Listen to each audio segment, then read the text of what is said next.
What's up, comic lovers? How are you guys doing out there? Robyn here, coming back to you again for episode 98 of my comic review. I hope everybody's well on their end. Happy Mother's Day to all the mothers in the world. I hope everybody's sharing a good day with their moms. I wish I could, but my mom's looking over me all the time. Love you, Mom. Back again here for some comic reviews. This was a pretty decent week for me. Hope it was a pretty decent week for you guys as well. Once again, show some love and respect to the Dark Avenger Inc. family, as always. And of course, my bro, Sensei, Blue Goblin. As always, check out his reviews. Remember, his reviews are on his BlugoblinX Channel. Everything will be in the link to description. Okay, guys? So, one more thing I also wanted to get out there. There will be one review on Dark Avenger Inc. Plus. That will be the next issue of the DC series, Kitana #4. This is exclusive to Dark Avenger Inc. Plus. I only review this book on that channel, so that's where you can find that. But I do got some books for you, so we'll kick it off in Marvel and end it in DC. Got a few independent, but first of all, let's kick it in Marvel.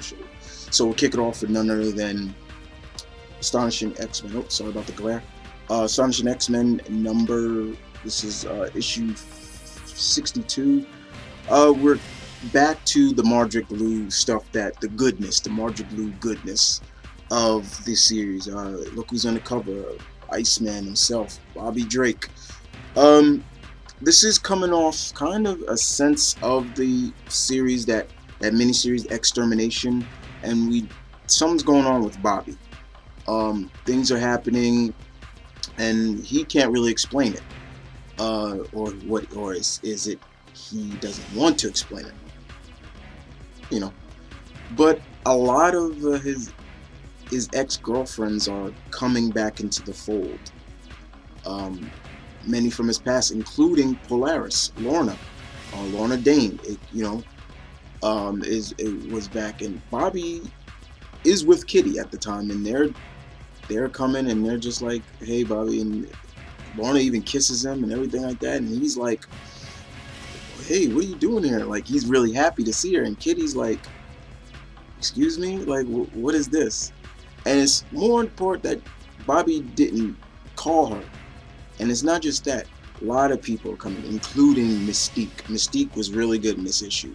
For all those who don't remember, Bobby and Mystique had a little thing going on back in the days, where Bobby actually cared for her, but she betrayed him, and it's looking dire in need for Bobby. And there's even a point where Kitty even talks to Logan, Wolverine, about how she misses Colossus and everything like that. But it's really centered on Bobby in this, and it's gonna get cold, very cold, especially that ending really summed up. Something is going on with one of my favorite X-Men, Iceman himself. So yeah, not looking so good. All right, and so we move on to the Avengers. This is issue number 11. Jonathan Hickman and Mike Deodato, one of my favorite artists. I love that cover. Old Shang-Chi leading the charge. This is a overused cover, but it's cliche, but it's always done brilliantly. I love the looks of everybody. People look like they're a little differently, but they look a lot of Eastern style, which is cool. So in this issue, we kind of take off from what's been going on in the Avengers with the whole the system broken and everything like that, with Starband and everything like that, and we get a little bit of what is going on in the side of, for all those who don't know, AIM, the Advanced Intelligent Machine, have become really big now. They're just as big now, even more as bigger than Hydra. They've even got their own nation, in a sense, that is classified in the UN as them being their own nation. And the team go undercover. This group right here, Captain Marvel, Spider-Woman, Black Widow, Sunspot, and Cannonball, and Shang-Chi go undercover in Hong Kong to figure out what's going on with AIM. And I love the look of the feel. It is really espionage, deep undercover stuff that you would figure this would be more in a Secret Avengers book, but this was really good. We also get to see Shang-Chi meet up with an old enemy of his called the Shamir, and it was really done brilliantly. I loved seeing Ms. Marvel, Carol, Captain Marvel, play poker with somebody she's undergoing. They really dress up for the part. Like, I'll show you some part. This is Shamir right here, and look at old Shang about to dish out some punishment, old Shang-Chi style, which I love. And we get to see, you know, here's Carol at the poker table. I loved how Mike Deodato drew her very much. Everybody looked all glammed up and everything was really fun. Black Widow in this was really funny. How, you know, they were always saying, like, you know, we're undercover, Natasha, why you don't have to kill them? Or she's like, well, you know, I can make him talk. I'll pull his fingernails out of his nails, his fingers. I'm like, they're just like really, like, we're supposed to be undercover, not interrogating people that way. It was really funny. But at the end, we see, basically, I love the part, this is a nice part where we see Shang take out his nunchucks, give me a kind of a wink wink to Bruce Lee, you know, one of my idols. You know, it was really lovely. I love that. And we see at the end that AIM, where they feel like they didn't get any information, Shang-Chi is like, no, we got the information we needed. AIM is hiring assassins. They're about to go to war with somebody or with the world. So this was a very good intriguing story that didn't focus on what's going on with, you know, the whole system, you know, and Del Toro, I think I'm saying his name right. But I really enjoyed it. Really good issue. I enjoyed it very much. And the next issue, the other side of the squad goes into the Savage Land. That's one thing I will admit about what's going on now in Marvel. They're going to the Savage Land a lot. And that's kind of good to me, because the Savage Land has always been like almost like an X-Men place that they go. Now we're seeing a lot of other characters going to the Savage Land, which is cool to me. All right, so we move on to Avengers. Sorry about the glare, my light. Avengers Assemble. This is 15. This is an Age of Ultron tie-in. Basically, this is the story. Basically, what happened to Carol in the Age of Ultron story, as well as Captain Britain, Brad Braddock, and all of them. It's like it's been going on in the whole world of Age of Ultron.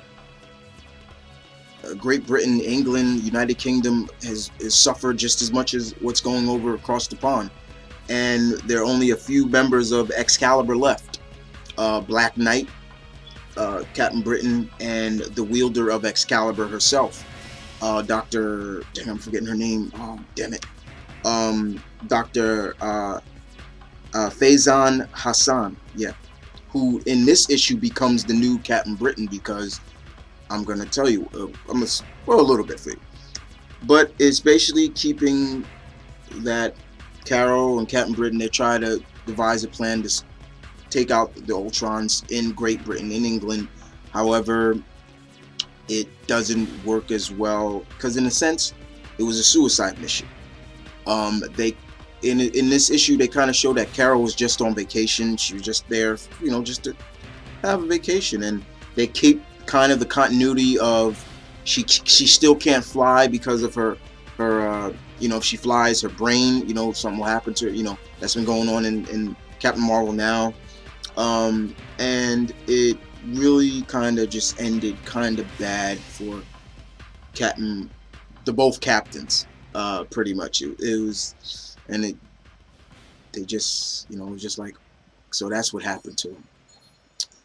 But other than that, it was just a very interesting story of showcasing what's going on in what happened to Carol, what's going on across the pond, and everything like that.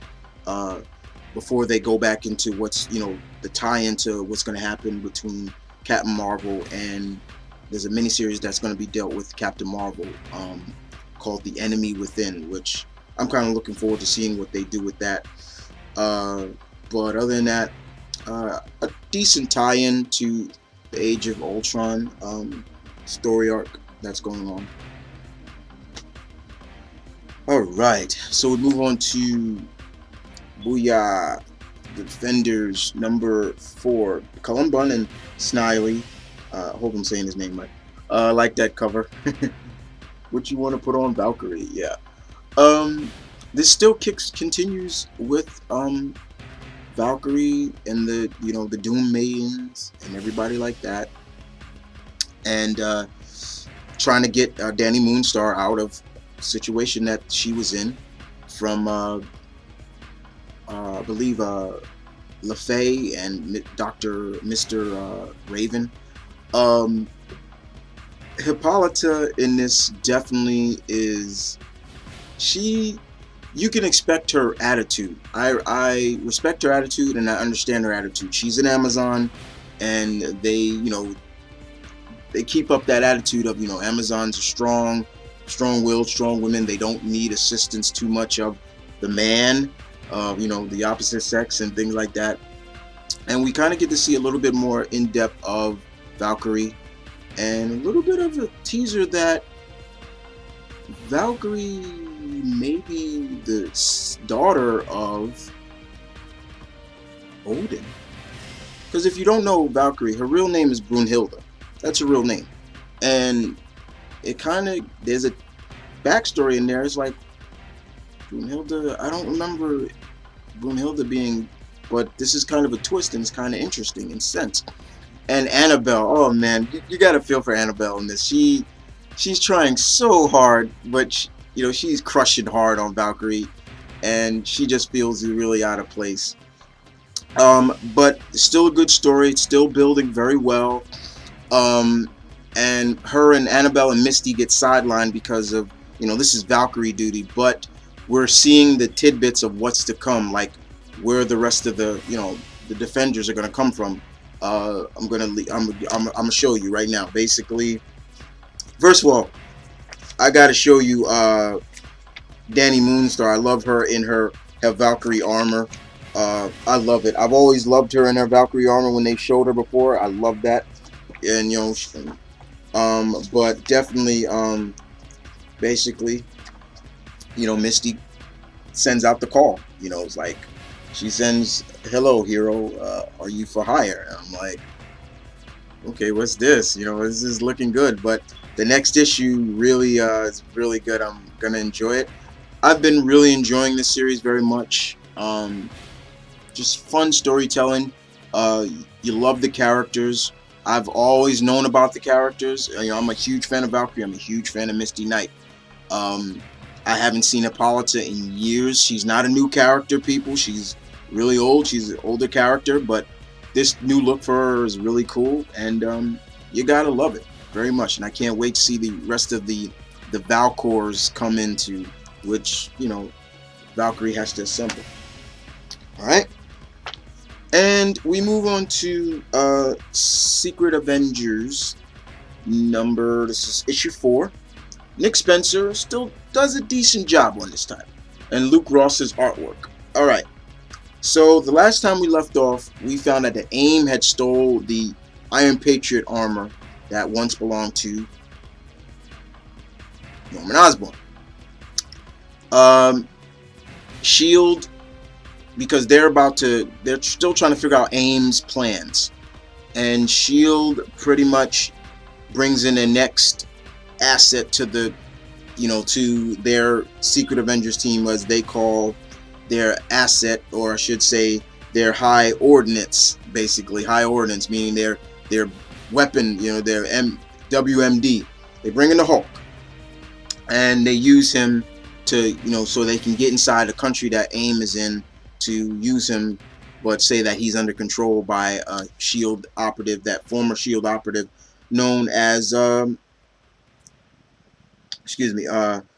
he's known as, damn, what was his name again? Mentalo, excuse me. Pretty much classic villain, classic. And you know, we get to see the heroes pretty much, you know, trying to figure out what's going on, as well as get inside straight up special espionage stuff, which you would expect from this title, which which I like. And they also showcase basically that, in a sense, who may be gonna, when they figure out what's going on with the Iron Patriot, because they figure out the Iron Patriot in these suits, there's like a bunch of them. AIM has made copies of them, but they're sentient. They're not just robot drones, they're sentient. They feel, they understand, and you see that in this issue. But they go to talk to Tony Stark. Phil Coulson goes to talk to Tony Stark and about everything. But Tony, as we all know, he's out in space with the Guardians, but he brings in one of his suits, and you see him like on screen, but he's not really in there. But then they're not really there to see him. They're there to see, and I'll show you who they're here to see. Who's that at the bottom? That's Rhodey. So now it gives me my sense that they're gonna go, Rhodey is gonna be the Iron Patriot when this is all folded up. So I had my suspicions that it would be Rhodey. How do I feel about that? I don't really like it. I mean, I like Rhodey as War Machine. Leave him as War Machine, but War Machine is out there. But then I understand why they would go with him as if they do go with him as Iron Patriot, because if he is War Machine, and this is supposed to be kind of a black ops, like kind of a secret team, people will know, oh, hey, War Machine, hey, he has ties to Tony Stark. So, and see, there you go. So, but other than that, you know, Nick Spencer still does a decent job. It's not the best, it's not bad, it's right there. All right, so let me talk about one of my favorite titles of this whole Marvel Now stuff, and that is none other than Thor, God of Thunder. This is issue number 8. Jason Aaron's, Esad Rippit. I hope I'm saying his name. Love his artwork in this. Jason Aaron's, Mr. Aaron's, I salute you. This is part 2 of God Bomb, and basically, what is God Bomb, you may be asking? Basically, Gorg here is building a bomb to destroy all the pantheons throughout the cosmos, all gods. And he has captured other gods and as using them as slaves, including young Thor from the past. And we see young Thor in there. He's moving, you know, rocks and stuff, and he's like, I'm not taking this crap no more. Like, come face me, you know. He's like, face me, you know, Gorg, face me and stop hiding, you know, coward and everything like that. While the other 2 Thors, you know, present Thor and possible future Thor, who looks a lot like his father, Odin, is coming to, you know, get to Gorg and everything like that. However, this was interesting because, you know, while young Thor is, you know, boasting and everything like that, also he gets grabbed by 3 women, and these women are like, shut up, like, you know, what are you doing, shut up, everything like that, you know, everything's like that, you know. They're smacking him, they smack him around a little bit, and they're like, you know, what are you doing, you know. And unfortunately, here's the 3 girls, I'll show you them. These 3 ladies at the bottom, basically they're like, you know, what are you doing? If you know, you're boasting off at the mouth, we're all dead, and, you know, kind of like, you can't do this because we have friends somewhere else that Gorg will kill, everything like that. And later on, we find out that pretty much it's not like they're cowards, but there is a plan, a coup that they're planning on to, you know, take out Thor, and we see, you know, take out Gorg, and we see them and everything like that. And you know, young Thor comes and tells him, like, if you trying to take out Gorg, I'll do it. I'm your god. And you know, pretty much they're just like, you know, who are you? Who are you? What is your name? And then he says, I am Thor, god of thunder, you know, son of Odin. And then they're like, you can't, I thought you looked familiar, you know, like, you look familiar. Those three girls, you look like grandfather. So basically, those three girls that I just showed you are the grandchildren of older Thor. And they're like, if you're really Thor, then summon lightning, thunder. And he's like, I can't. For some reason, this world, I can't summon thunder and everything. And then they're even like, you know what? It's true, because the god of rain that they have, he can't summon rain. And in sense, basically, it's basically the same purpose as, like, they can't summon him. But all of a sudden they get brought in, and you know, they set a bomb. They attack the you know, Gorg's base of operations, and they explode it. But unfortunately, you know, the other Thor sense it, because they're coming, as you can see right here, they're coming. And all of a sudden, younger Thor is there. So we got all three Thors there, and Thor armor, and they're like, come on, boy, you know, they all know who he is, and they're just like, you know. And younger Thor looks at, here's a picture of him looking at Mjolnir, and because remember, he can't use Mjolnir right now, he can't use him. So and then all of a sudden, current Thor comes and, you know, basically picks up Mjolnir and is like, I'll see you topside and everything like that. And you know, he does pick up a hammer. He does pick up a hammer, a bigger hammer, and pretty much he says, you know, I love the line right here. This is really funny. He's like, now, he says, we're not going to talk to Gorg. Now it's time to let the hammers talk. And I love that line, and that was really cool. This has just been really great, good stuff. Like I said, Jason Aaron's is just doing a fantastic job with this title. I do recommend you pick up this series. If you can't find them in single issues, pick it up in trade. I know the first, I think, 5 issues are in trade already. Definitely pick this series up. You won't be disappointed, I promise you that. But since I am a Thor fan, I've been a Thor fan since I've been a kid, so younger, so it's, and it's not that you need to be a Thor fan. You can get right into this. This is a good title to jump on. Alright, so we'll move on to Uncanny Avengers number 8. Rick Remender and Daniel Akun, I think that's his name, still does a good job on this. How, you know, this is basically the cover. I love that cover of Sunfire. Very cool, epic. This is very, I must agree with with Blue Goblin, very dialogue heavy. The children of Archangel, the Apocalypse Twin, I don't know how I'm gonna feel about them right now. They talk a lot, but then they kind of back up with their claim. They're not just dialogue, talk.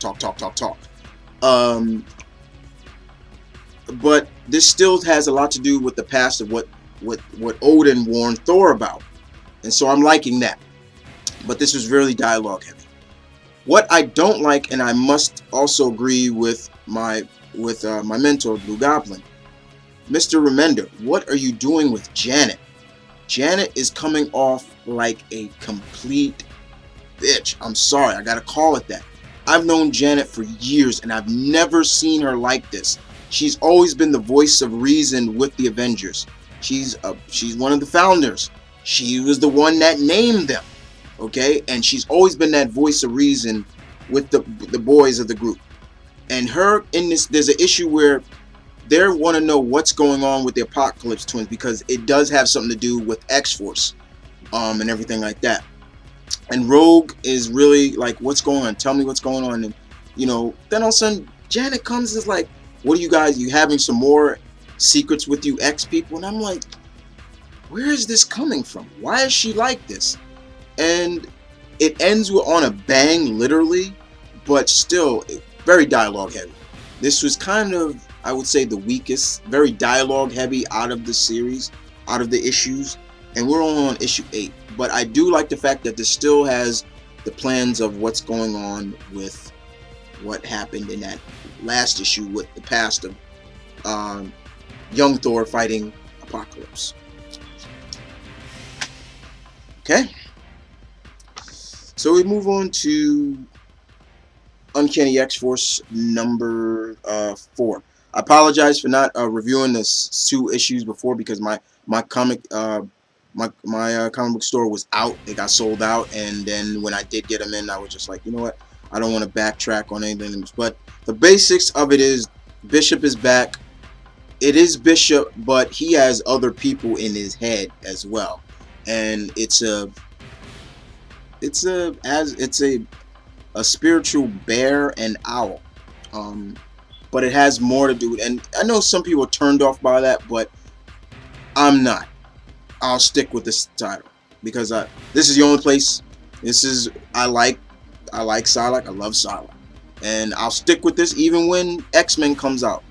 But I am a fan of Puck, but this is the conclusion of the first story arc, and we have Max and his clone Cluster on the cover, and pretty much they are heading over to LA to try to get to Psylocke before their other doppelganger, who is Dark Max, tries to kill her. And so in the first issue we see Psylocke inside Bishop's head, dealing with the situation that's going on in his head. Remember, she's a telepath. She can do that stuff, and she's fighting these 2 people and these 2 individuals, and the Bishop outside is fighting Storm, Puck, and Spiral. Spiral is trying to get this little girl. I forget what was the girl's name. The little girl. She's a mutant girl named Jeannie, who has been guiding Spiral for some reason. Like, she can control people, but in a sense, and we see this Bishop, or the person who's in control of Bishop at the moment, is like, where's the girl? Where's the girl? You know, I want the girl. And Spiral, she's really down. She's really tired, so she can't teleport them as far as she wants to and everything like that. So it's up to Storm, Puck, and Psylocke to really deal with that. And this was really battle heavy. Lot of action in this issue. Mr. Humphrey and Garney's, does the artwork. This was just really action. Really, I love some of the lines in this from Puck. Puck really sold it very well. There was even a point where pretty much Bishop did come back to his senses, and he's even telling, he's like, he's saying to Storm, Aurora, where am I? What's going on? Things like that. And Puck just knocks the crap out of him at one point. There's even a scene where Spiral, Psylocke is like, come on, Spiral, we're gonna have this out once and for all. And Spiral's just like, I can't, where's Jeannie? And I can't. I need her. Everything like that failed. And Psylocke's just like, you're a pitiful ninja and everything like that. But even then there's a scene where Aurora comes there and is like, I'm sorry. Basically she says, you don't have to be a telepath to know what you're thinking. And she's like, Storm, I wasn't going to kill her when she's Spiral's all down on her mercy. And Storm's like, you don't have to explain. You see that friendship between them come out here. I think it was pretty cool to see that. I love the scene where Storm is just like, I've done some bad things in my time too, and Psylocke, right here says, you still love me, and Storm says, I still love you always. And it was cool. But Puck really steals the show right here. Puck is flexing his muscles like, yeah, and I love where Psylocke says, and we could just leave him, and then Storm's like, he grows on you. It was fun. Just a fun. It was fun, but this was the end of the first story arc. Not bad, but fun. That's it. Alright, so we move on to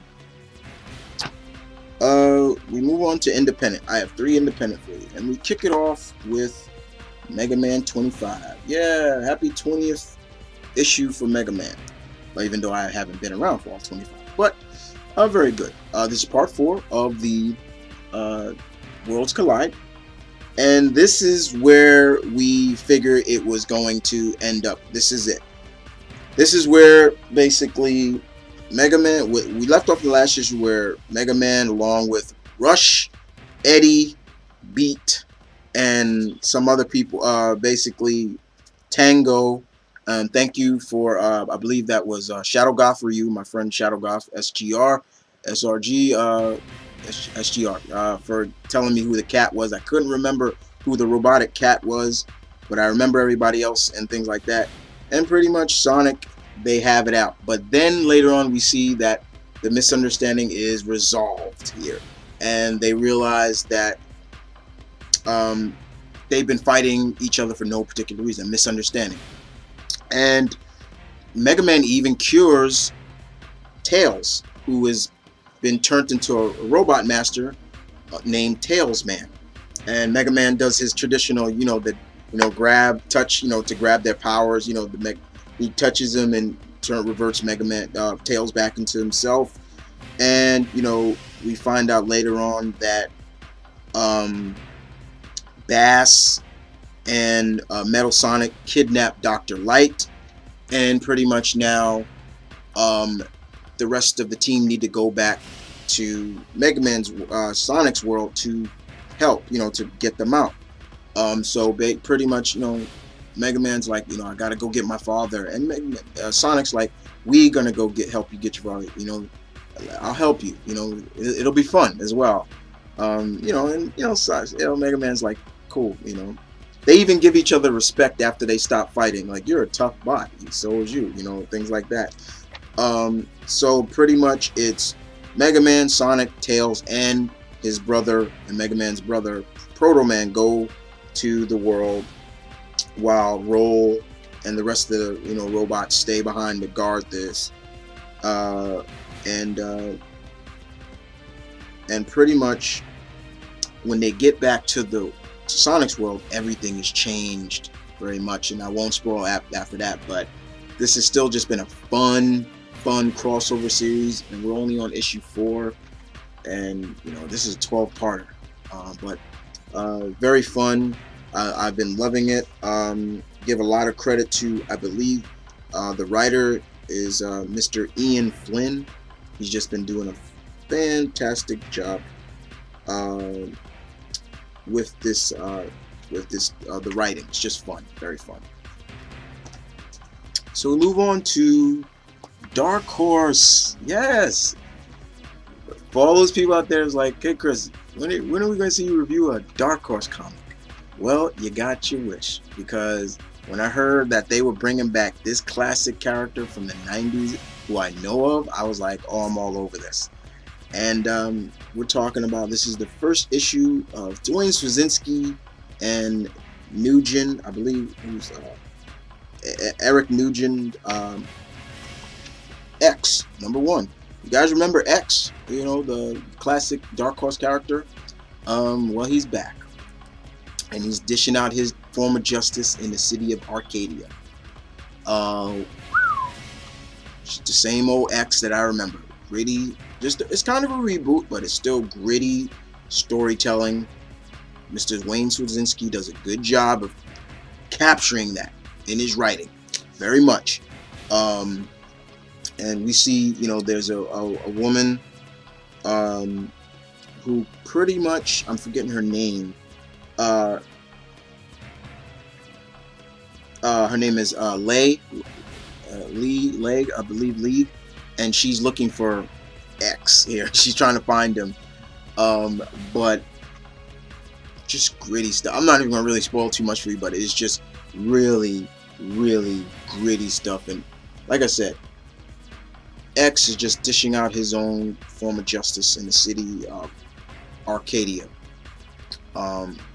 and he pulls no punches. There's a scene where he, oh my god, I'll spoil it for you. He literally, he's hunting down this guy. He throws a Bowie knife at him, catches him in the hand, right? Catches the guy in the hand. Guy's like, and everything like that, right? And then he's like, you know, he wants some answers. He's like, where's, you know, the people he's looking for? The guy's like, I don't know. You know what this guy X does? He literally takes the guy, pulls the rest of his body, and now his hand is still attached to that Bowie knife that's in the wall. Rips his hand right off. I was like, it was just gritty stuff. But the character Lee comes in contact with X, and you know, she wants to know who he is. But the thing about X is he puts a lock on his cowl. So like when he puts his mask on, there's a lock that goes around his cowl, so nobody can really pull it off. There's a lock around it. So she's like, oh, a lock? And he just grabs her and he's like, I need your help. And it's just like, he's like, help me. So it kind of ends on a cliffhanger, but good stuff.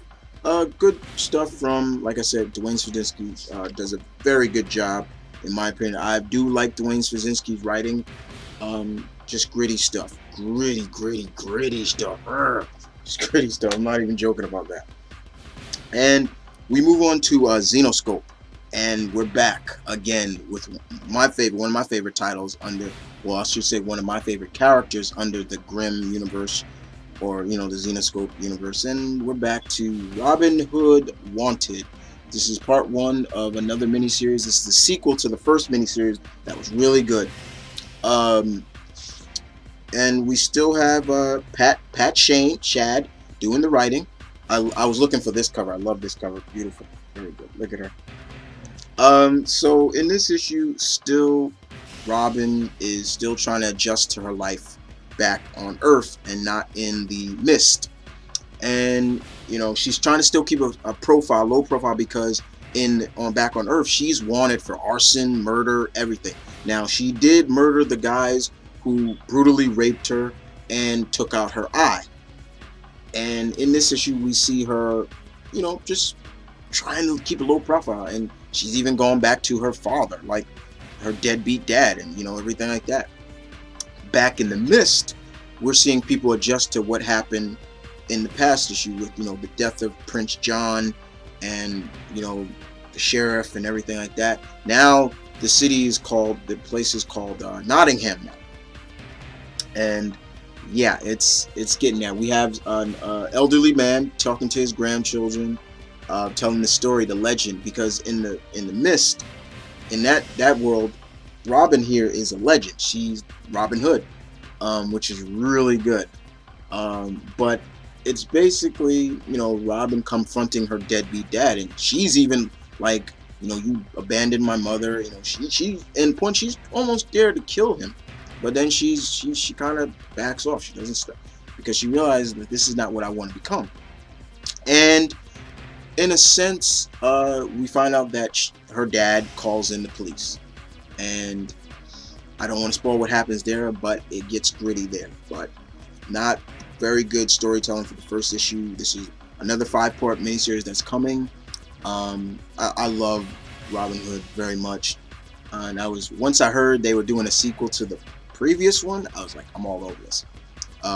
Do yourselves a favor.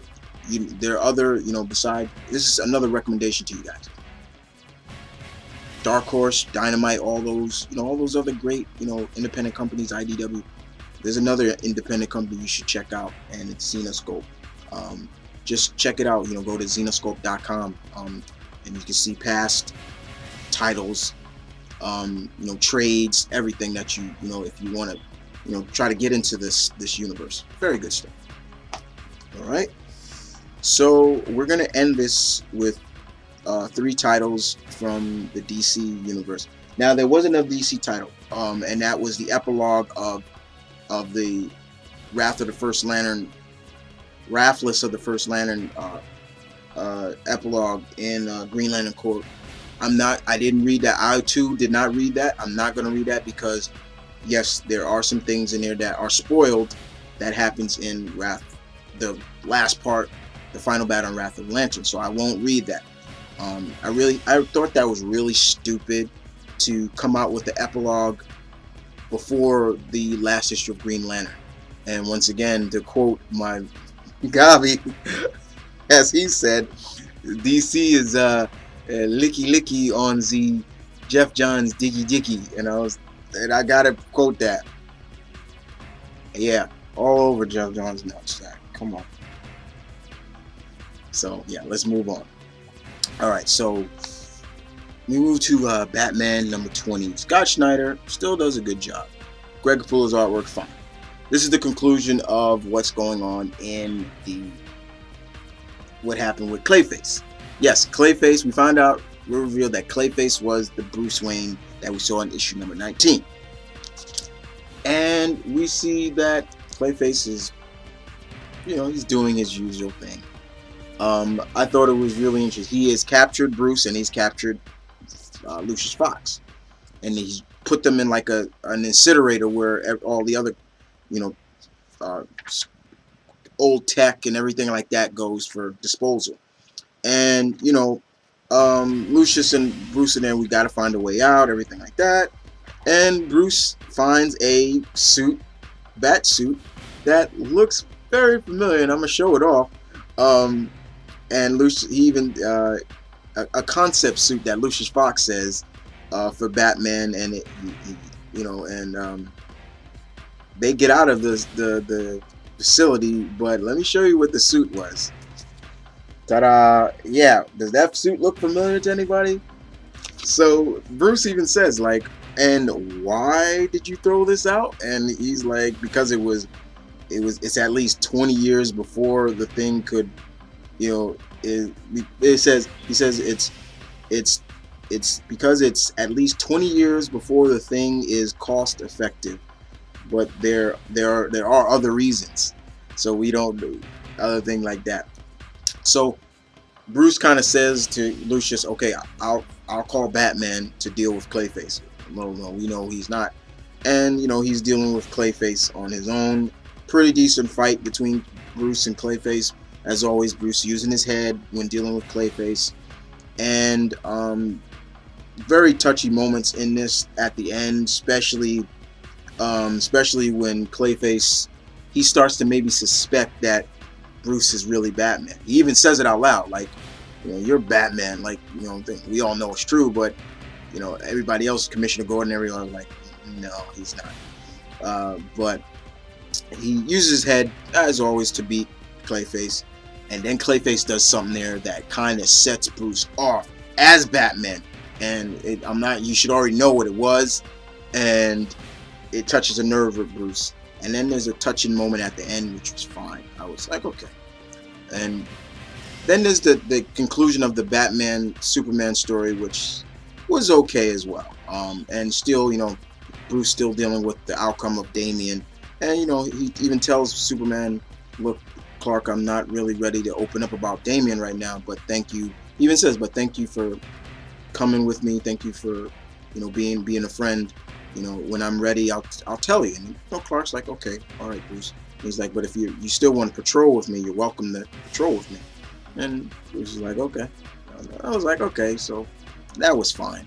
But this was a really good story in a sense, and we're gonna get into the next story of that whole what's it called, the 0 years, the origin of Batman.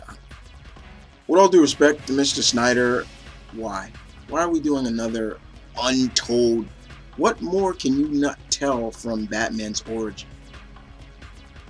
Seriously? I mean, come on.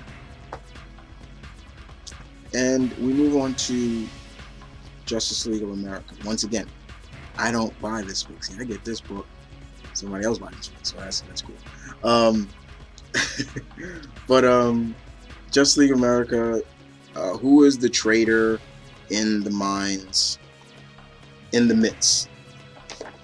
Catwoman. Alright, so pretty much in this issue, the team comes face to face with some of Dr. Ivo's robots, androids, that look a lot like the Trinity. Superman, Wonder Woman, and Batman. And they face some of the members, which are Dr. Ivo is a member of the Secret Society. That's pretty much what this is all about. Trying to figure out the whereabouts of the Secret Society. The team uses Stargirl as a figurehead for the, as a sponsor for the Justice. She's not really out there on missions, and we kind of see that she doesn't like that. As you can see right here, she like does spokes commercials and stuff, and in a different, we're the best heroes, we're the Justice League of America, and Amanda Waller comes on and tells her, okay, now this is what you need to say now, and she's like, I can speak for myself, I don't, and where's the other team? They went on a mission, and she's like, why am I not? I'm a member of the team too, and Amanda's just like, you're not going anywhere, Miss Whitmore, you do this, we know about your father and everything like that, and you're gonna say what we say, and then you're starting to see the bitch of Amanda Waller coming out, and they're just using Stargirl right now, and you see Stargirl, she got braces. I didn't see that before, but yeah. But in the midst of it, we see the team. They're just trying to figure out who the members of the Justice Society, and they use Catwoman because people don't know that Catwoman is actually a part of the team. So she's still kind of that black sheep that they can use to their advantage in this. And pretty much they use Catwoman, to her assets, pretty much, and that's pretty much it. They're just trying to figure out the Secret Society, and we see Catwoman come into contact, I guess, with some members of that society, in the term of Signal Man and Blockbuster. There's Blockbuster. So yeah. Other than that, fine. It was fine. It's not superb, but it's fine. But like I said, once again, I don't buy this. I get this. Buy this for me, so it's fine.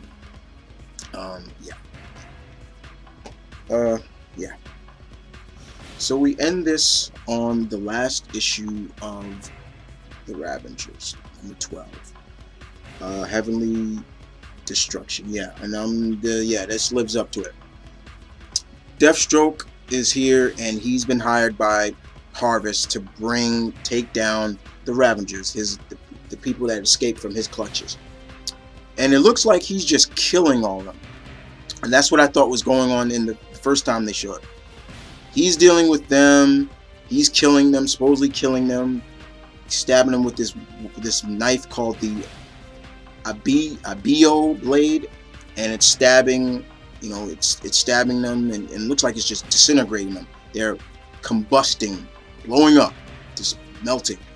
And we see basically, him killing Thunder, he killed Lightning, when he kills Terra, Beast Boy flips out on and I'll show you right here. He turns in like this werewolf-like character and just goes crazy on Deathstroke. And he's like, "I loved her, you son of a bitch." And he's like, "You're a dead man." And he's, Slade's like, "Well, what do you know? Maybe you're not, maybe you aren't a complete waste of space," and things like that. In the meantime, Catherine Fairchild has been shown by Rose Wilson that she may be a clone, and then she flips out. She's like, "I'm the real," everything like that. And unfortunately, we see what happens to Beast Boy in this. Why in Teen Titans he was under a bunch of rubble, excuse me, and we see what happens there. But later on, we see Slade kill his own daughter. Rose stabs her with that blade, and here, I'll show it to you. I'm gonna spoil this book a lot. Stabs her, and looks like she dies. And next, Rose is, Catherine Fairchild's like, I'm the real Fairchild and everything like that. And Slade's like, you know, Deathstroke is like, you know, easy, it's over, it's gone. And he's like, what did they do to me? And he's like, well, I killed the real Catherine, you know, Fairchild, or what was left to her. I did it after she killed her own father, Alex Fairchild, my old friend. Now, and they kind of showcase that was in the Team 7 book. And all of a sudden, he stabs her. So we're just getting deaths right and left. Right? And unfortunately, he comes back. Shows Harvest. There's Harvest right there. And, you know, Harvest is like, so, you know, did the... I hope the, you know, how was the blade? I trust the blade worked, you know, and, you know, Deathstroke's like, yeah, okay, now give me my payment. However, you know, we find out that the blade is not magic, because even Deathstroke even says it, your magic blade, but he says, no, it's not magic, it's from the future. And he says, the less I speak about it, the better. And it's like, okay. Agreed. And he says, okay, now our agreement.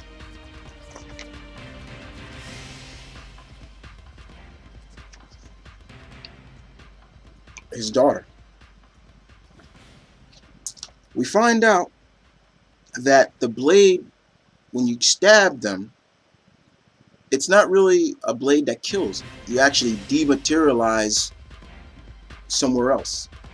Rose materialized back at where you know, with Harvest. So pretty much, you know, she's, you know, he's like, you know, Rose is like, if I knew I'd end up with you, I would have preferred to die like Warblade. And so basically, to pay off her debt, basically that's what Deathstroke says. He's like, I could have convinced him to give, but I convinced him to give you to me as payment, you know, for going after the Ravagers, and I cleared your debt with Harvest. That's what that's what Deathstroke is telling his daughter. And he says, now you can leave with me now, and we'll be free. You'll be free of Harvest forever. However, there was another bargaining chip for Deathstroke with Harvest, and I'm gonna show you who that is. He takes Terra.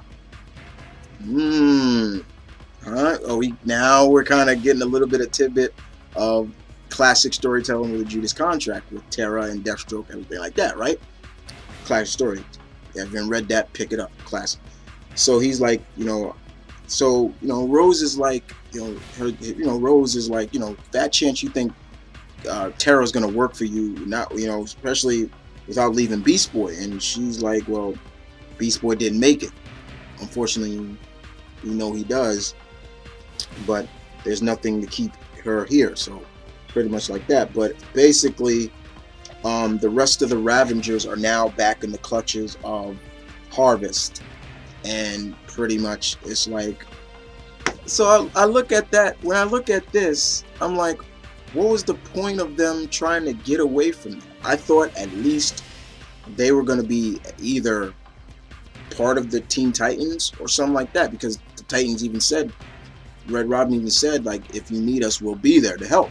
So, you know, it's like, and of course then it picks up where it left off in Teen Titans, where pretty much Raven finds Beast Boy, and that's where now Beast Boy's rest of his saga continues in Teen Titans, and that's about it. But other than that, I'm really sad that this series ends, because I was really enjoying it. I thought it was fun to have another teen hero book and kind of have ties to Teen Titans, but not. But other than that, sad to see it go. But yeah, Tony Bedard did the writing on that. But other than that, that's it for sports fans, comic fans. I hope you guys enjoyed this comic review. Just two more episodes to go for that live 100th episode, and I hope you guys will tune in for that issue where I'm going to review. Once again, I'm going to keep plugging that, because I'm going to tell you what's going to go on in that 100th live episode, which will be review books as well as answer questions to comics and stuff like that, various comic questions, everything like that. But I hope to see you guys there for that 100th issue episode. And this is Marlon Kid saying peace, one love, stay tuned, keep it real, guys. As always, you guys take care. And don't forget, see what I thought about issue number 4 of Katana on DarkAvengerINC Plus. Follow me on Twitter, Tumblr, Facebook. I'm a triple threat. And ta-ta for now. And don't forget to follow my mentor, Blue Goblin.